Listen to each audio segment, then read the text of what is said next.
அவங்களுக்காக special tiffin ready பண்ணியிருக்கேன். என்ன தெரியுமா? தசாவதார தோசை. வா சாப்பிடலாம். தசாவதார தோசையா? ஐயோ, நானே உடம்பு சரியில்லைன்ட்டு அங்கேருந்து திருவாச்சூர்லேருந்து சென்னைக்கு வந்திருக்கிறேன். நான் செஞ்சு தரது சாப்பிட்டா ஹாஸ்பிட்டலுக்கே போக தேவையில்லம்மா, அந்த அளவுக்கு செஞ்சு தரேன், கவலைப்படாதம்மா. இன்னும் உடம்ப ஏற்றி வைக்க 47 கிலோ இருக்கிறேன். இது 47 இதான் சர்க்கரை 20 கிலோ குறைக்குது. 67 கிலோ இருக்குது. 67 கிலோ இருக்கேன். நீ 70 கிலோ பண்ணிடுவியாட்டுக்க. நான் செஞ்சு தரது சாப்பிட்டா வெயிட்டே ஏறாது. வெயிட்டை குறைக்கலாம். ஹாஸ்பிட்டல் போக வேண்டாம். இப்ப ஹாஸ்பிட்டலியா? ஹாஸ்பிட்டல் போய் தான் இப்பெல்லாம் நிறைய வலிக்குதுன்னு சொல்றேன். அதனால சரி பண்ணிட்டு வந்ததுக்கு அப்புறம் நான் செஞ்சு அதை சாப்பிட்டீங்கன்னா ஹாஸ்பிட்டலே போக தேவையில்லை. அப்படியா? அந்த அளவுக்கு நல்லா இருக்கும். தசாவதார தோசைனா 10 வகை ஆகுங்களா? 10 வகையா? ஒன்னு போட்டீங்கன்னா 10 தோசை சாப்பிடுவேன் நானு. 10 தோசை நீ சாப்பிடலாம். தசாவதார தோசை ஒன்று போட்டேன்னா யாரும் கொஞ்சமா சாப்பிடலாம். அப்படியா? சரி சரி, 10 தான் போட்டலாங்க. அப்புறம் 10 தான் போடணும். அப்படியே பாத்துக்கலாம். ஒரு நாளைக்கு சாப்பிடலாம், ஒன்றும் ஆகாது. சரி, சாப்பிடுவோமா? ஓகே, சாப்பிடலாமாங்க? நீங்க பாத்துக்கிறதுக்கு நீங்க இருக்கிறீங்க அப்படின்ட்டு எதை வேணாலும் போட்டு சாப்பிட்றேன். ஒன்றும் ஆகாது. நான் செஞ்சு தர சாப்பிட்டா ஒன்றும் பிரச்சனை ஆகாது. ஓகே, நல்லா ஹெல்த்தியா இருக்கலாம். சரி. இப்போ நீ தசாவதார தோசையை கொஞ்சம் கொஞ்சமா டேஸ்ட் பார்த்து சொல்றேன் எப்படி இருக்குன்னு. சாப்பிட்டு பார்த்துக்கலாம். எப்பயும் அவரை வச்சு டேஸ்ட் பண்ணுவேன். இன்னைக்கு ஒன்றை வச்சு டேஸ்ட் பண்ண போறேன். டேஸ்ட் பண்ணு, சாப்பிடலாம். நீங்க 10 வகையான தோசை சுட்டுருக்கோம். என்னென்ன தோசைன்னு பார்க்கலாம்.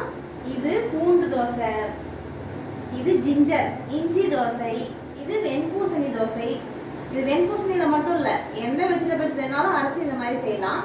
அப்புறம் இது கீரை தோசை. நமக்கு என்னென்ன கீரையெல்லாம் பிடிக்குமோ அந்த கீரையெல்லாம் சேர்த்து இந்த மாதிரி தோசை சுடலாம். இது வெஜிடபிள் தோசை, இது கேரட் தோசை, இது சில்லி தோசை. நான் பச்சை மிளகாய் போட்டுக்கேன், வேணா வரமிளகாய் போட்டு கூட செய்யலாம்.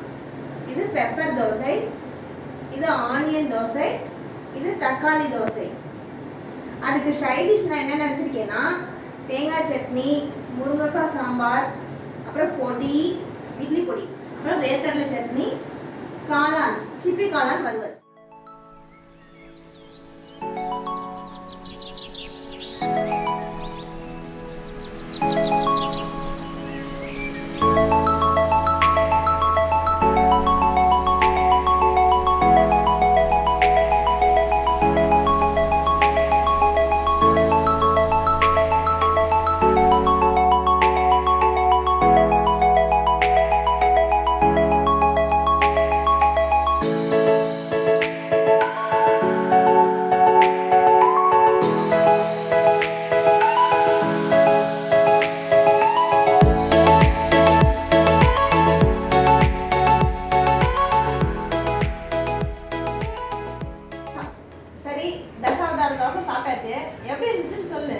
சூப்பரா இருந்தது. ஒவ்வொரு தோசையும் எப்படி இருக்குன்னு சொல்லு. ஒவ்வொரு தோசையும் அழகா நல்லா டேஸ்ட் எப்படி இருந்துச்சு? ஒவ்வொரு தோசையும் ஒவ்வொரு டேஸ்ட்ல இருந்தது. நல்லா இருந்தது. எல்லா தோசையும் வெஜிடபிள் எல்லாம் போட்டு செஞ்சியே, அது இன்னும் நல்லா சூப்பரா இருந்தது.